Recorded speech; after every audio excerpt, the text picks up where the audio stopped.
Bienvenidos, bienvenidas a una nueva charla de Cultura Rock por Agencia Paco Brondo. Como todas las semanas, a partir de las 7 de la tarde, nos encontramos siempre con una figura del ambiente, con una figura del palo, periodistas, músicos, referentes de la cultura rock. Y en este caso para mí es un orgullo muy grande, él es un amigo, puedo decirlo también con mucho orgullo, Sí, músico, señor. periodista, escritor, el señor Claudio Kleiman, a quien le doy la bienvenida. Gracias a Claudio por estar en Agencia Paco Brondo.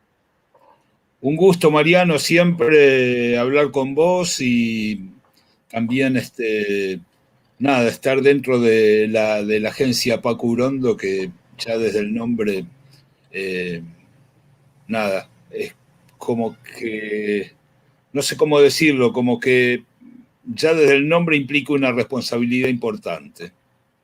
Muchísimas gracias por esas palabras para el gran Paco.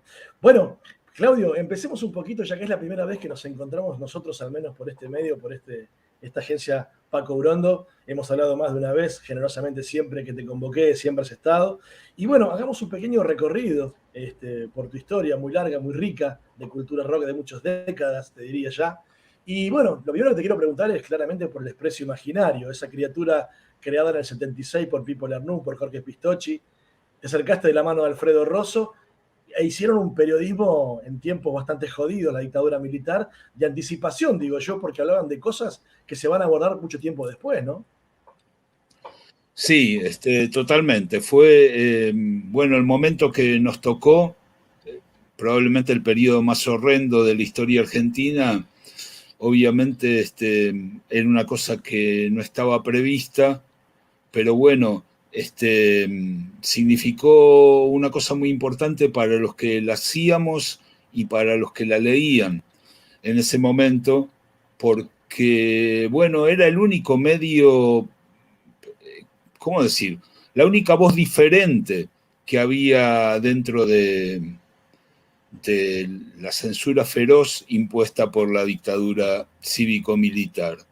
Entonces era como plantar semillas de vida para nosotros y para los oyentes, y fueron para los oyentes, para los lectores. Sí. Estoy ya en formato radial, por eso hablo de los oyentes. Para los lectores, tenemos que recordar además que no había, bueno, que era una época pre-todo, ¿no? Pre-internet, pre-redes sociales, pre-mail, no había nada. Así que la comunicación estaba absolutamente cortada, la calle era territorio hostil, eh, no podían andar por ley más de 3 personas juntas en la calle. Así que era una época en que los que pensaban distinto estaban encerrados en sus casas pensando que ellos eran los únicos que pensaban así. Y bueno, y el Expreso significó humildemente poder un poco como unir esos eslabones dispersos de una cadena. Y, y nada, para la gente, viste, significó eso, decir, bueno, hay otra gente, hay otros más como yo, ahí afuera. Este, y bueno, y por eso, porque además hay que decirlo también, era el único, por lo menos cuando empezó el Expreso no había nada. Humor, por ejemplo, apareció después que el Expreso, un par de años después. O sea que era nada, cuando digo nada, era nada. Radio no había, es decir, programa de rock en la radio prácticamente no había. Así que eso significó también que haya dejado una marca bastante importante en la historia. Se estudia en el, viste, Uh-huh. en el preparatorio para la universidad. Han escrito del Expreso en otros países cuando se habla de la historia argentina de esos años. Nos han entrevistado desde gente de la cultura rock de Estados Unidos, de Alemania, y no solo de la cultura rock, simplemente estudiantes de periodismo, sociología, historia. Y bueno, y para nosotros, obviamente es una satisfacción porque vos pensás que, bueno, han pasado, ¿cuánto? 46 años desde que empezó a salir, y más de 40 desde que dejó de salir.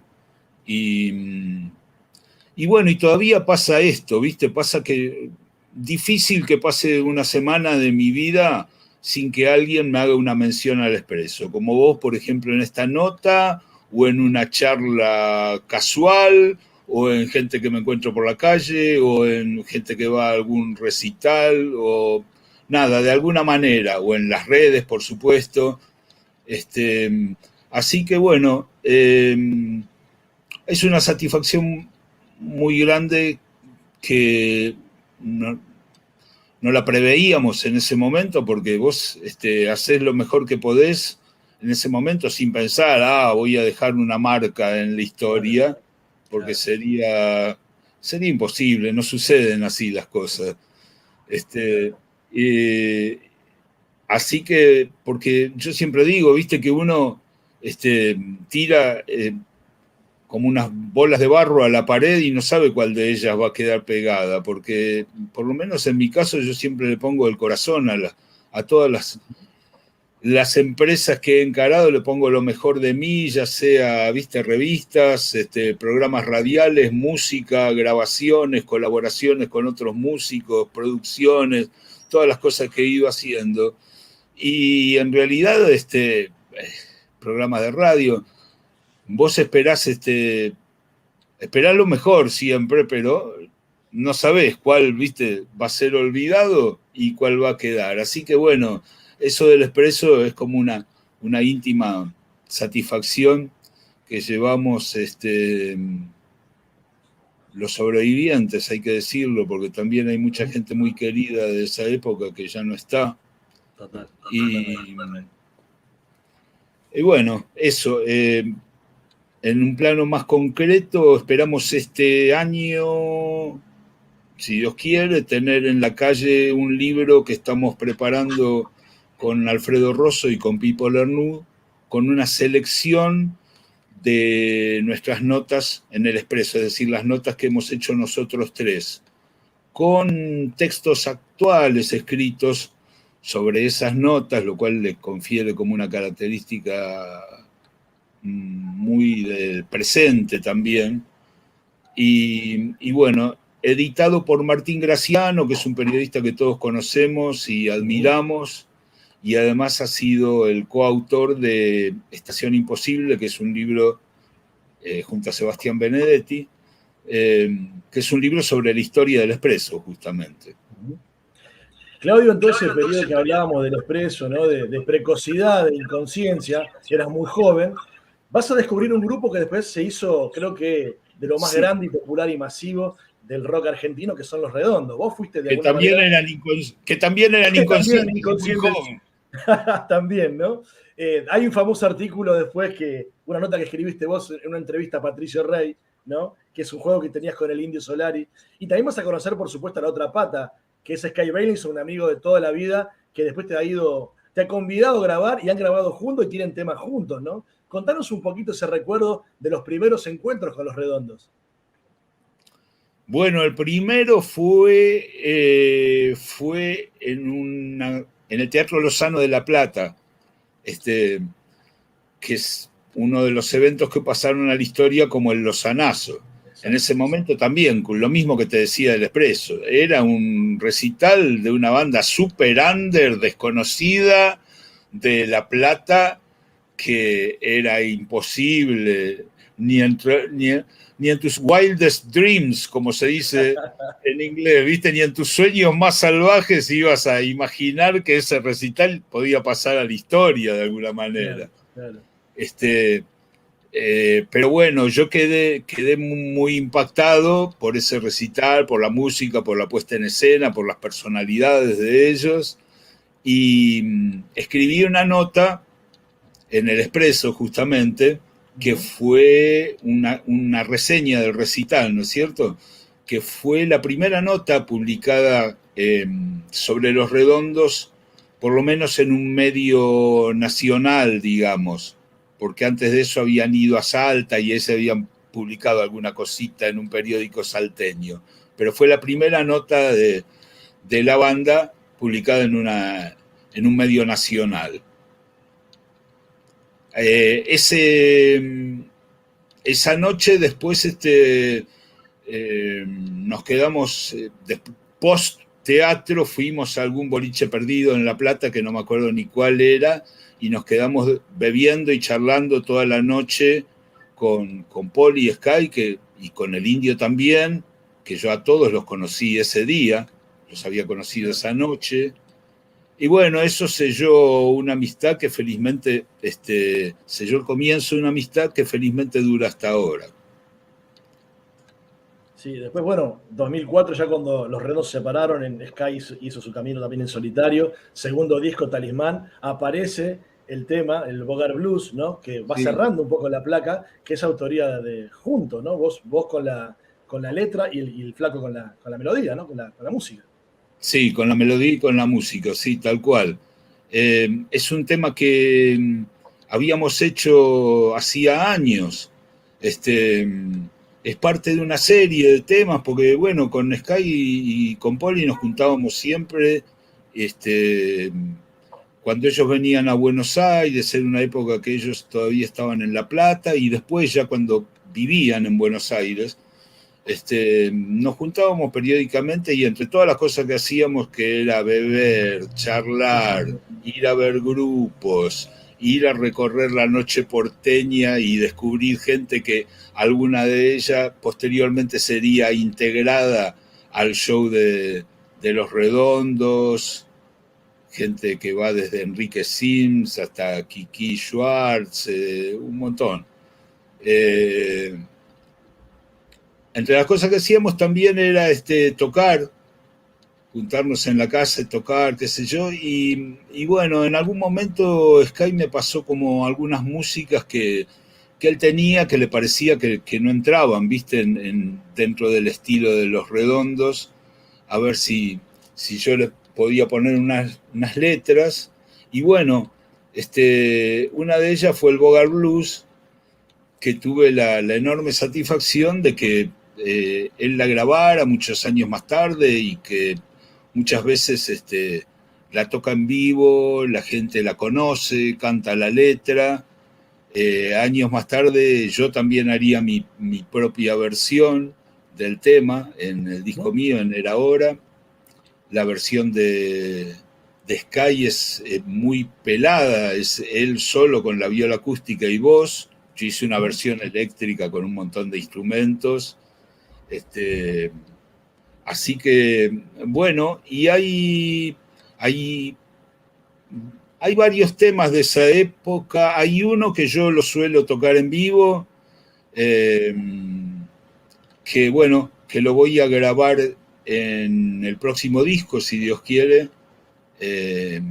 Y bueno, y que también me gustaría invitarlo a Sky a que participe de la grabación, cosa que no sucedió esta vez porque me parecía que no tenía gracia, que si él había grabado ya su versión, que yo lo invitara a participar en mi versión, ¿viste? Claro. No sé, quería hacer una versión distinta, está él presente como compositor, por supuesto, del tema. Hablamos de la hora, pegamos un salto en el tiempo, Claudio. Acá lo tengo en mis manos, a tu disco. Qué grande. Tu hasta ahora único disco, también por supuesto gentileza tuya, que mezcla un poco el pasado con el presente, ¿no? Porque digo, los sonidos, las músicas, la selección de invitados que hay, Claudio, que es maravilloso, que me gustaría que también que nos menciones algo de eso. Y la parte de atrás son 10 temas que están divididos como la vieja usanza de los LP, ¿no? Lado A y lado B, cuando se trata de un CD, por supuesto. Digo, ¿cómo fue el proceso de grabación? ¿Cómo empezaste a pensar un disco, tu primer disco, Claudio? Era ahora editado en el 2018. Como pensarlo, lo venía pensando hace muchísimo, hace décadas te diría. La cosa empezó a materializarse gracias a mi amigo Manu Quieto, que en un momento se compró el estudio del Cielito, que era un estudio histórico del rock nacional, donde habían grabado, entre otros, Los Redondos, justamente, varios discos históricos, y yo había ido a alguna de esas grabaciones. Y bueno, y con la mejor onda me ofreció el estudio, él conocía mi música, me dijo, bueno, ahora vas a grabar tu disco, hacelo, sin ningún condicionamiento de nada. Y eso, la verdad que fue como la patada en el trasero que yo necesitaba para poder materializarlo, porque, viste, parece mentira, pero bueno, la cuestión con la música siempre me resultaba y me resulta muy difícil. Ahora estoy en el mismo proceso buscando a ver si consigo algún estudio para grabar el próximo, el segundo, y qué sé yo. Yo soy un músico independiente, ¿viste? No tengo ninguna productora, no tengo nadie detrás, así que tengo que apelar a la buena voluntad de amigos que posean estudios y ese tipo de cosas. Claro. Pero bueno, la idea, como decías, es tratar ya empezar a pensar también un poco un segundo disco. Pero bueno, estábamos hablando de él ahora y después el Sí, seleccionado de músicos, ¿no? Que te acompañan también. sí, ese fue la patada inicial, como te decía, y bueno, y ahí pensé un poco en darme el gusto de grabar con muchos músicos con los que tenía amistad y con los que había tocado y que había admirado toda la vida, y con los que había tocado por ahí en estudio o en escena, o en algunos casos no había tocado, pero ellos de repente me habían manifestado siempre su voluntad de, che, cuando necesites, aquí estoy, cuando quieras. Así que nada, pensé en darme el gusto de grabar con muchos de ellos. Yo en ese momento no tenía una banda formada, viste, otra de las dificultades que te plantea la independencia y que es muy difícil mantener una banda unida a través del tiempo. Se habían disuelto ellos en realidad. Una, una de las últimas bandas que había tenido, y entonces dije, bueno, voy a aprovechar esto para darme el gusto de grabar con mucha gente que quiero, que admiro, así que armé una especie de casting, más que nada pensando en los temas, porque siempre digo que bueno, así como hay un elenco fantástico de músicos en el disco, hay muchos que me quedaron afuera, porque yo lo que quería no era hacer una lista de nombres, sino pensar en gente que podía enriquecer las canciones, viste, que era el propósito fundamental era ese, y me parece que, no tengo que decirlo yo, pero me parece que ese propósito se cumplió, porque la verdad que todos los músicos que participaron se pusieron al servicio de las canciones, ¿viste? Ninguno tocó para su propio ego, digamos. Claro. Y bueno, vos me decías que mencione la lista de músicos. Hay algunos muy conocidos, otros no tanto, justamente porque me interesaba que participen, porque son músicos que yo valoro. Bueno, entre los más conocidos, León Gieco, Gustavo Santaolalla, Claudio Gavis. Ellos tres quería que estuvieran porque los considero como, además de mis amigos, mis maestros.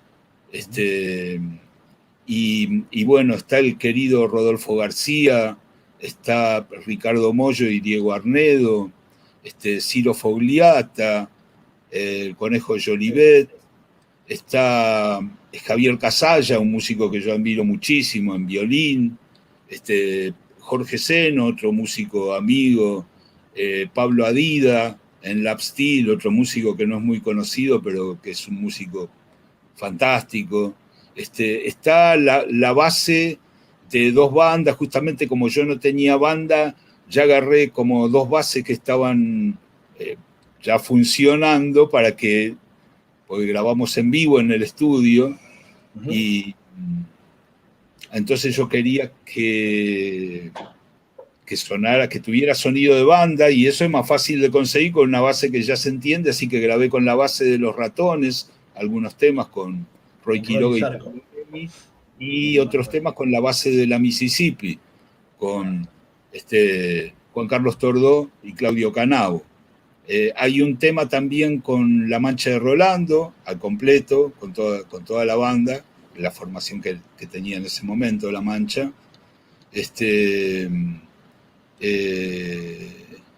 Alejandro Balvis, gran cantante y compositor y maestro de las armonías de voces murgueras, uruguayo. Y me debo estar olvidando, bueno, Marcelo Ponce, otro amigo que es una autoridad en blues y blues acústico, y algunos que me estoy olvidando.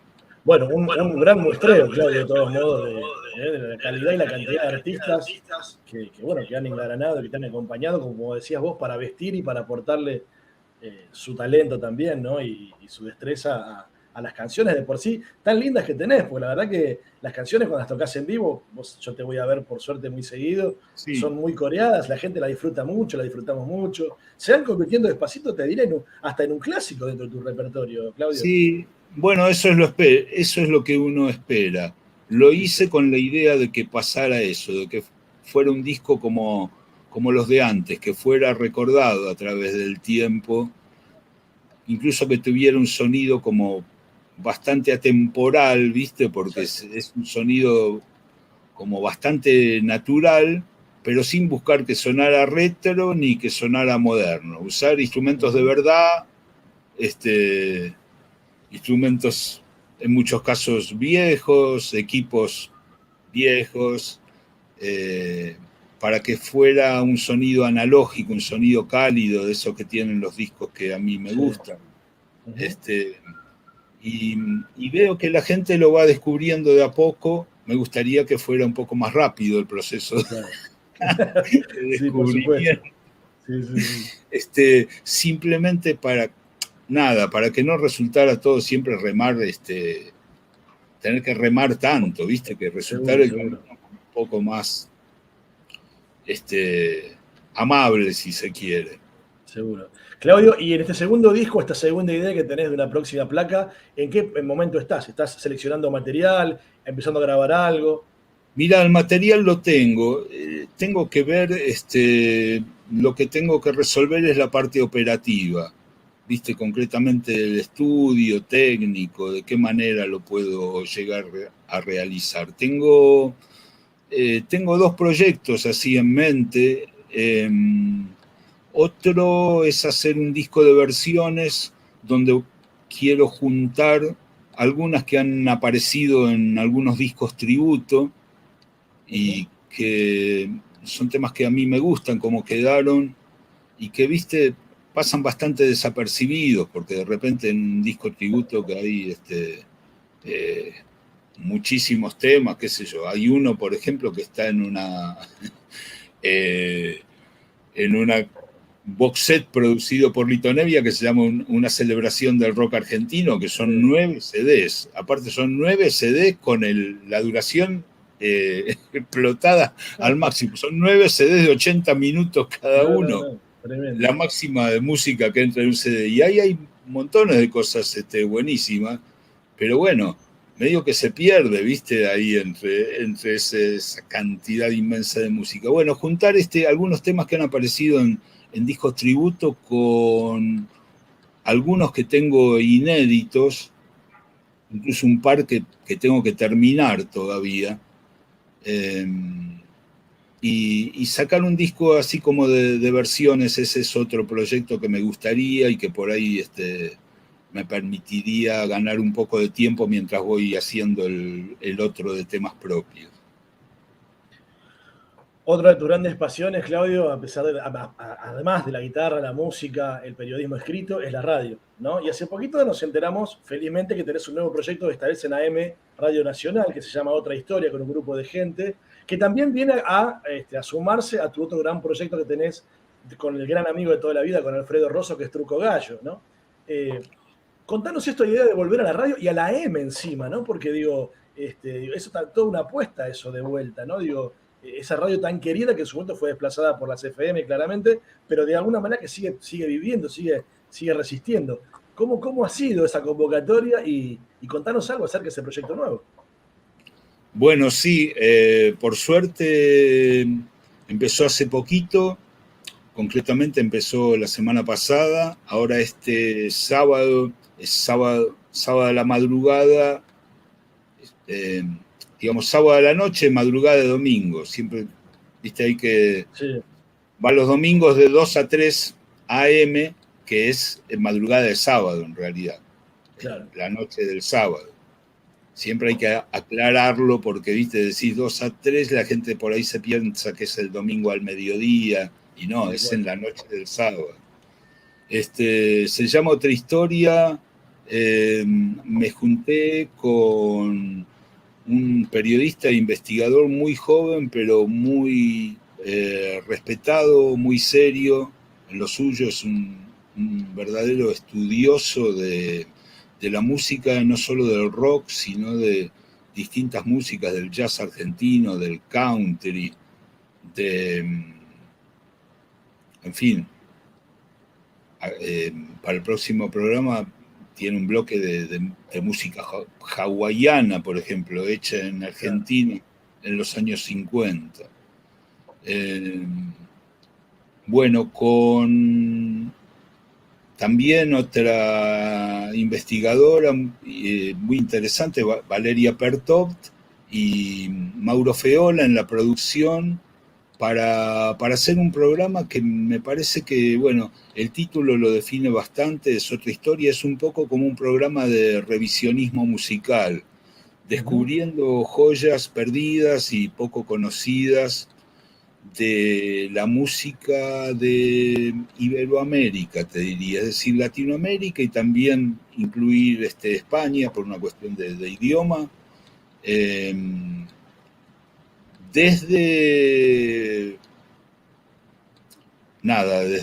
ponele, desde los 50 hasta ahora.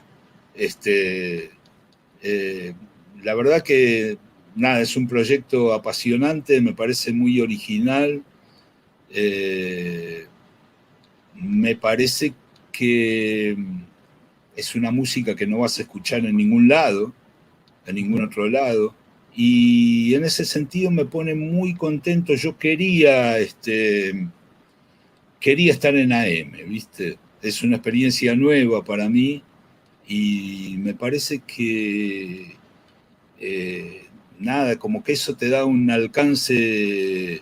Yo en radios de rock estuve toda la vida, ya conozco el paño, ¿viste? Tal cual. Pero Radio Nacional te permite un alcance que, viste, de repente lo escucha un camionero que está en una ruta de Neuquén manejando a la madrugada, llevando, no sé qué, ovejas o repuesto de autos, no sé. Tiene un alcance que llega a todo el país y me parece muy interesante salir,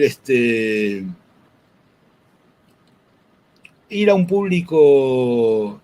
Yo cuando era chico en mi casa se escuchaba la M, ¿viste? Y los tipos que hacían radio de calidad, como por ejemplo, qué sé yo, en ese momento el peruano Guerrero Martínez, llegaban a todas las familias, no hacían, ¿viste? Programas para un público de rock o para un público joven, que era un segmento de público que en ese momento no había sido descubierto todavía. No había un nicho, digamos. Exacto.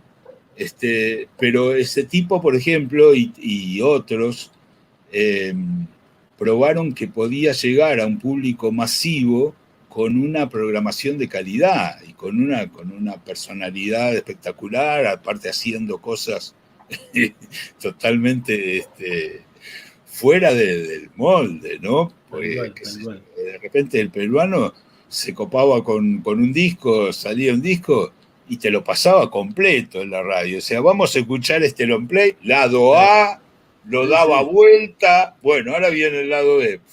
Todo. Yo recuerdo haber leído, Claudio, que Hugo Herrero Martínez puso la Atom Heart Mother de Pink Floyd, por ejemplo, en la radio. Exactamente, es cierto, y lo puso ¿Viste? completo. Claro, claro, una locura. Sí, aparte fíjate la apertura del tipo, porque no era rockero y es más, había muchas cosas de rock que no le gustaban y contra las cuales despotricaba abiertamente.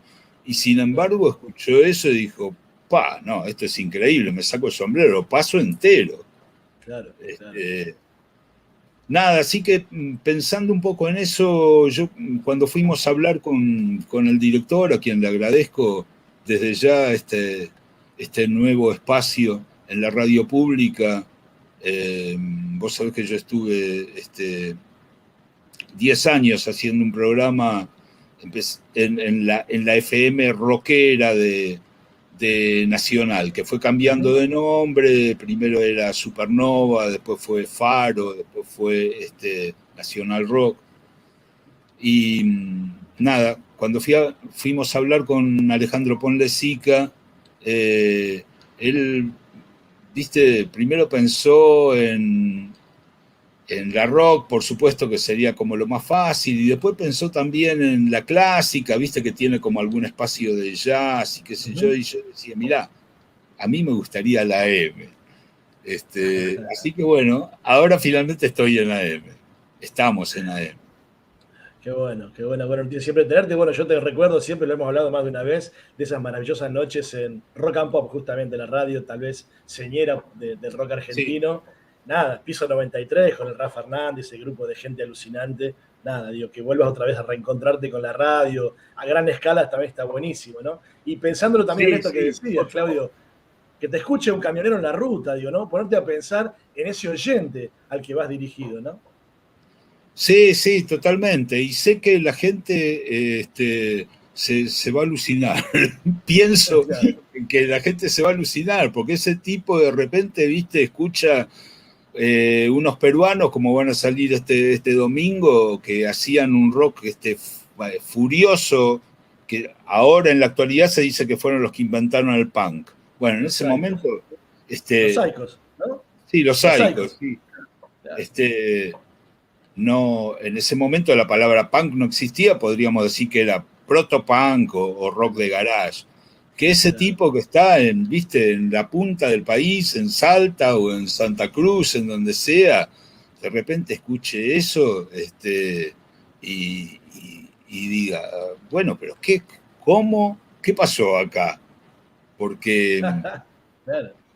sí, sí, eso es un rock que suena completamente transgresor. Ahora fue grabado en el 65 y bueno, y 55 años largos después sigue sonando completamente salvaje, disruptivo y, y bueno, y obviamente que la mayor parte del público no lo conoce, salvo un núcleo muy reducido de gente como vos, por ejemplo, como nosotros, como los melómanos medio enfermos que además conocemos de la música de los 60 y qué sé yo. Este, pero un tipo que no es un oyente especializado, que justamente ese es el público de la M, viste, de repente va a escuchar eso y va a alucinar. Claro. Así que contento con esa posibilidad de ir de sorprender a la gente con este programa. Tengo en mis manos, Claudio, otra criatura tuya, que es el Ah, libro y de Manal. déjame, Dale, déjame, dale, dale, dale. déjame Me lo- terminar con la segunda parte de tu pregunta porque es importante contarte que con Alfredo Rosso seguimos haciendo Truco Gallo, que ahora desde la vuelta a la presencialidad, que fue creo que en octubre del año pasado, de 2022, estamos en un horario que a mí me gusta también, los lunes de 22 a 24 en Radio UBA, que es el 87.9 de la FM. Y nada, y también es un placer hacer radio con Alfredo, como te podrás imaginar, aparte vos lo conocés, Alfredo, Por supuesto. también has hecho notas con él, etcétera. Eh, Y bueno, también reconocer a la gente de Radio UBA que nos aguanta durante todo este tiempo, porque empezamos en 2014, así que este año, en agosto, cumpliríamos 2 años. Tuvimos 10 años, perdón. Dije 2 años porque estaba pensando que estuvimos 2 años fuera del aire, pero haciéndolo de forma virtual. Continuó el programa a través de Spotify. Así que bueno, también es un número 10 años en la radio en este país. Totalmente, totalmente. Te decía hace un ratito, Claudio, que tengo en mis manos otra criatura tuya, ¿sí? La historia de una reunión secreta, Manal, un libro salido por una editorial muy interesante, ¿no? De la gente de Disconario también, siempre presente ahí. Sí. Con tapa y dibujo de Pablo Lobato, aquel artista que ha dibujado tantas veces en Rolling Stone, por ejemplo, en la revista, donde vos también escribís o has escrito mucho tiempo. Sí, continúo escribiendo. Sí. Sí. Bueno, nada, contarnos un poquito acerca de esto. Vamos a contarle a la gente, Claudio, que va a tener el placer de que hagamos una charla juntos el 15 de marzo en la Defensoría, la DEF, ahí los chicos que tienen el multiespacio Abasto. La verdad que se está moviendo muy bien la cantidad de gente que se quiere acercar, así que bueno, contar también eso que nos vamos a estar presentando. Vos el libro nuevamente lo hiciste el año pasado ahí en Cabe Canem, lo de Marianito ahí en San Telmo. Pero bueno, nada, yo quería preguntarte, de una reunión que se juntaron en el 2014, 1 de octubre, gracias también a la intervención un poco de Corcho Rodríguez, y se juntaron y hicieron este show en la Roca Industrial, que después devino el material también que un grupo de gente pudo hacerse. Pero preguntarte más que nada por el libro, Claudio, por supuesto que algo vamos a hablar de él. ¿Qué significa Manal? ¿Qué significa Manal para vos? ¿Por qué Manal? ¿Y qué significa Manal para el rock argentino, no? Es una pregunta difícil de contestar por lo amplio que es. Nada, en principio Manal significa uno de los grupos más importantes del rock argentino, y en lo personal probablemente el que ha tenido más influencia sobre mí en todo aspecto, porque los que crecimos con el rock nacional no es solo que nos ha influenciado la música, nos ha influenciado la filosofía, la poesía, las ideas, la concepción del mundo que tiene la cultura rock, de la cual, por supuesto, Manal eran representantes. Y bueno, además, inventores de un estilo, que eso muy pocos tienen ese privilegio, ¿no? De haber creado un estilo que es el blues en castellano, del cual se deriva una cantidad increíble de cosas, porque, qué sé yo, desde Almafuerte hasta Memphis la blusera, viste, cosas muy diferentes entre sí, de alguna manera son deudores de Manal, ¿no? Desde la renga hasta Divididos, hasta el Indio Solar y hasta toda la vertiente como más dura y más callejera del rock argentino, viene de ahí, de Manal, y un poco de Box Day también, que vinieron un poquitito después, pero los Box Day también estaban influidos por Manal, porque esa diferencia tan chiquita que hay, que es de meses quizás, pero era importante también. Así que, bueno, crecí primero como admirador de Manal, y después tuve la suerte de poder tener amistad con cada uno de ellos, con Javier Martínez, con Claudio Gavis, con Alejandro Medina, de tocar con ellos como invitado. En el caso de Claudio, tenerlo como invitado en mi disco, y nada, y tener el gusto de que él me haya invitado tantas veces. Sabemos que Claudio vive en España, pero durante muchos años venía una vez por año a la Argentina, por ahí muchas veces para presentarse en Mr. Jones, y siempre solía invitarme a tocar algún tema con él. He abierto incluso con mi banda para Claudio. Así que nada, todas esas son experiencias soñadas de alguna manera, ¿viste? Por aquel pibe que empezó escuchando y comprando los discos de Manal. Así que nada, ese es un poco el background que da origen a este libro. ¿Y qué recordás haber visto arriba del escenario ese 1 de octubre del 2014, cuando se volvieron a repetir los Manal y que justamente le dio origen a este libro, ¿no? Sí. ¿Qué sentimiento te recorrió, Claudio, haber visto a los Manal nuevamente juntos después de tanto tiempo? Bueno, fue alucinante, la verdad, un poco por el factor sorpresa, que era, eso es algo que se cuenta con mucho detalle en el libro, que nadie de los pocos que tuvimos el privilegio de ver ese recital, que era puerta cerrada, solo para unos pocos selectos invitados, pero que encima nadie sabía con qué se iba a encontrar, qué era lo que íbamos a ver. Claro. Así que nada, que se corre el telón y empieza a tocar Manal fue, viste, una cosa espectacular, increíble, incluso para muchos. Yo tuve la suerte de que llegué, en mis primeros recitales llegué a ver en vivo a las primeras formaciones de estos grupos pioneros, llegué a ver en vivo a Los Gatos, a Manal y Almendra, y a Morris, allá por los años 69, 70. Pero muchos que son de repente gente grande, pero que son un poco más chicos,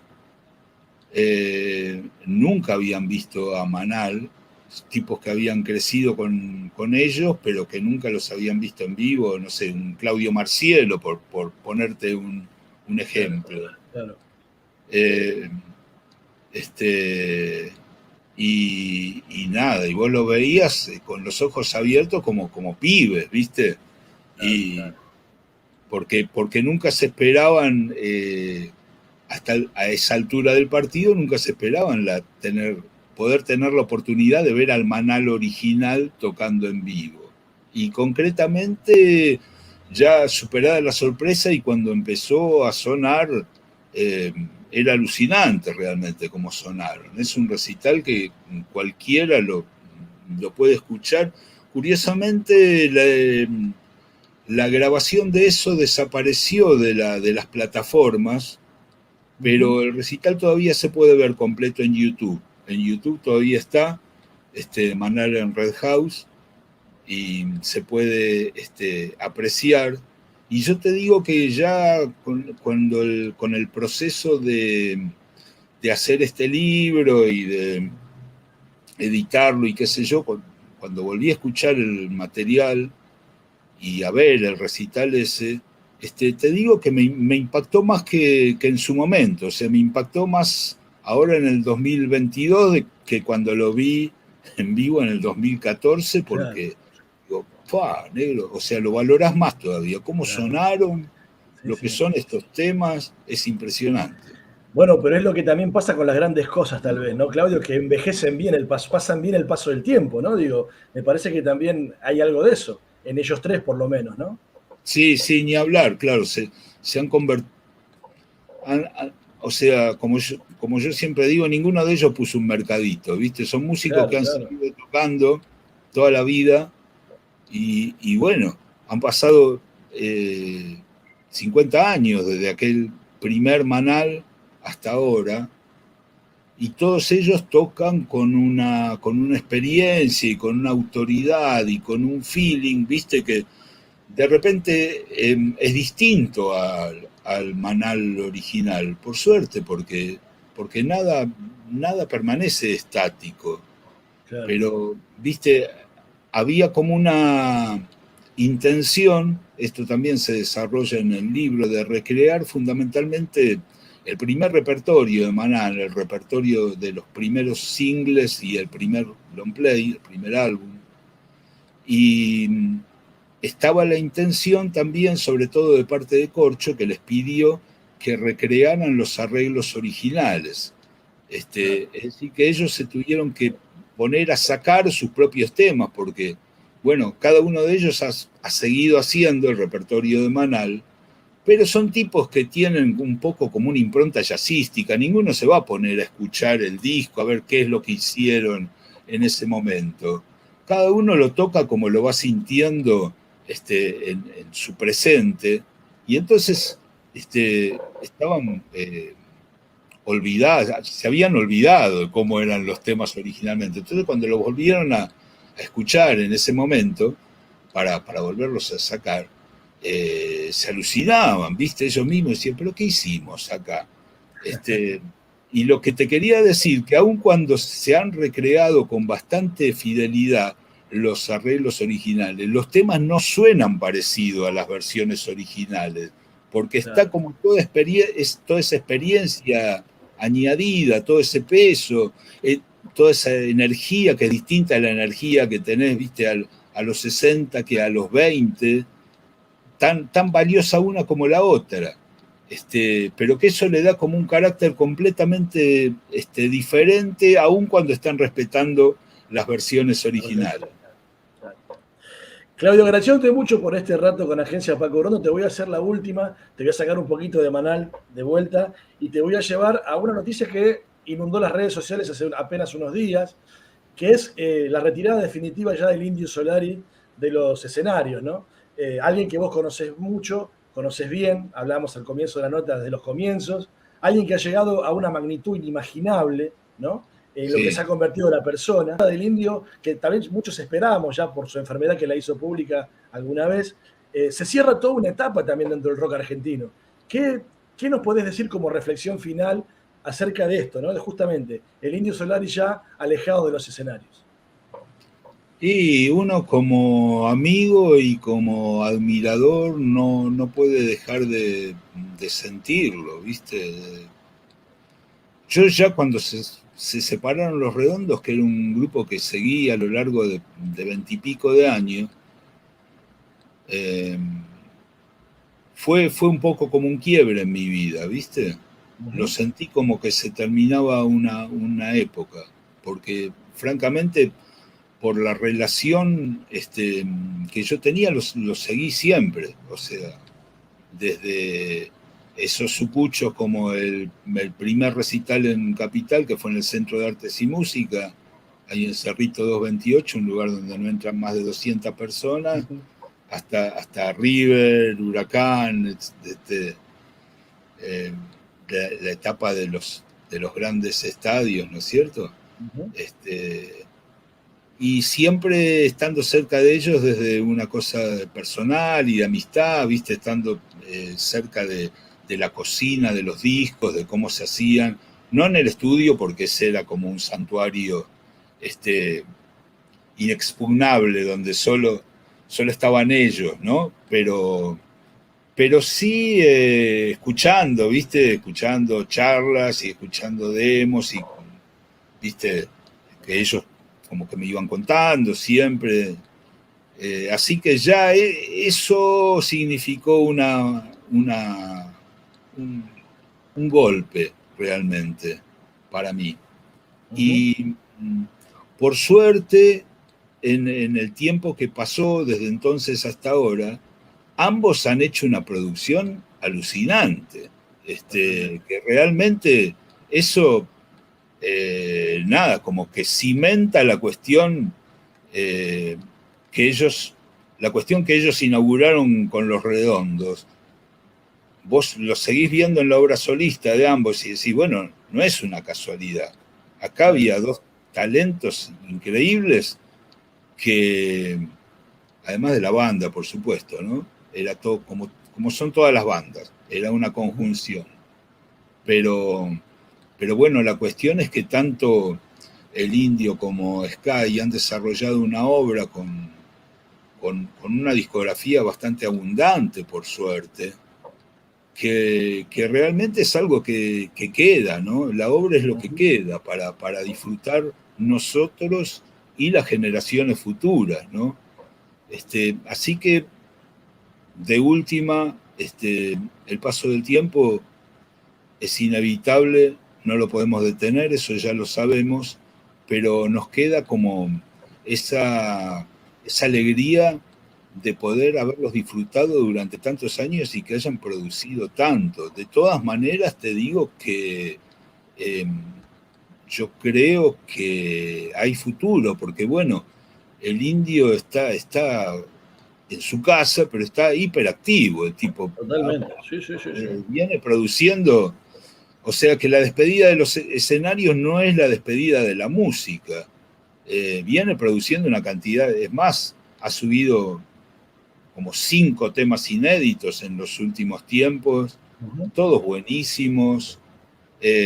Sigue escribiendo, produciendo en cosas en el campo visual, de videoarte, que a él le encanta. Sky sigue grabando un disco tras otro, también creo que es una obra que merece ser revisitada, porque no sé si se le ha prestado toda la atención que merece. Así que bueno, hay que disfrutar que los tenemos activos a ambos, y en el caso particular del indio, como te decía, si bien el tema de su salud hace que bueno, que haya cortado por ahora la posibilidad que todavía hay que ver, ¿viste? Sí, porque nada, hay como otros medios con la tecnología actual que él puede de repente tocar en vivo y hacer un streaming, ¿viste? Claro. Que yo sé que es una posibilidad que él contempla, por lo menos, ¿viste? Que no descarta. Así que bueno, eso. Claudio Kleiman, periodista, músico, escritor, maestro, amigo, muchísimas gracias por este contacto con nosotros. No, muchísimas gracias a vos, Mariano. Me gustaría recordarle a la gente, nada, que por tu gentil invitación vamos a estar presentando justamente este libro, Historia de una reunión secreta, Manal, el día 15 de marzo, un miércoles. Vos sabés bien el lugar y la dirección, Mariano. Sí, yo lo vamos a subir en redes sociales. Y yo siempre voy de memoria, como me pasa muchas veces. El lugar se llama Multiespacio Abasto, pertenece a un colectivo, la DEFE, de los trabajadores. Está a una cuadra de Purredón y Corrientes, en pleno barrio del Abasto. Y bueno, vamos a poner en las redes sociales, en todos lados, la dirección exacta. Creo que es Corrientes 2900 y piquito. Pero bueno, allí nos encontraremos con Claudio. Bueno, Corrientes, a una cuadra de Pueyrredón. Vale la pena decir que la entrada es gratuita, que se pueden inscribir previamente a través de las redes, y que nada, los esperamos. También creo que va a haber la posibilidad de que hagan preguntas los que están interesados. Así que nada, agradecerte esta entrevista, agradecerte esta posibilidad de presentar el libro en este espacio tan lindo. Así que, bueno, espero a la gente que tenga interés en Manal, en la obra mía, etcétera, que se acerque, y siempre la verdad es que la gente es la que te da la caricia tan necesaria para seguir haciendo cosas. Así que siempre uno está esperanzado en que se acerque la mayor cantidad posible. Así será seguramente, Claudio. Un abrazo muy fuerte y gracias como siempre. Un abrazo grande, un gusto, Mariano.